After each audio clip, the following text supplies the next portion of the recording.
Vision is the most frustrating of senses.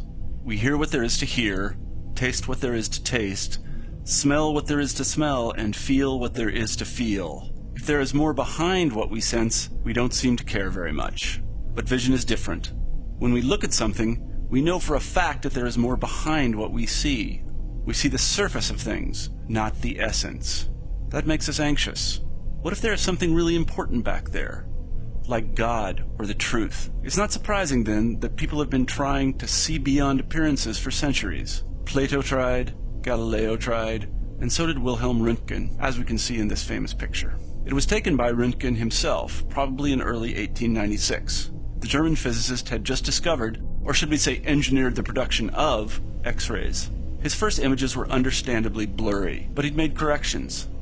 Here he's showing off his newly perfected technique in an X-ray of his colleague Albert von Kolliker's left hand.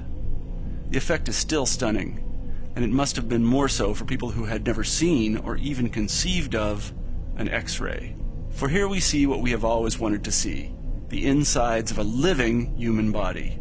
The view is satisfying, but truth be told, it is also a little frightening.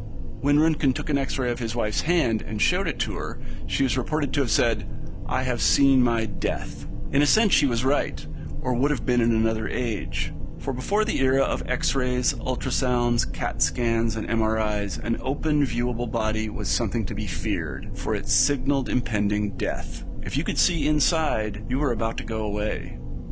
Moreover, the skeleton itself was an archetype of mortality, so to see your own skeleton was to see your own death.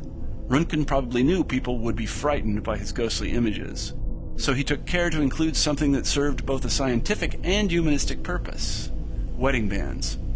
They demonstrated the sensitivity of X-rays to materials of different densities, but they also personalized his images. Without the rings, the pictures say, "This is a dead hand." With the rings, the pictures say, "This is your hand, and you are alive."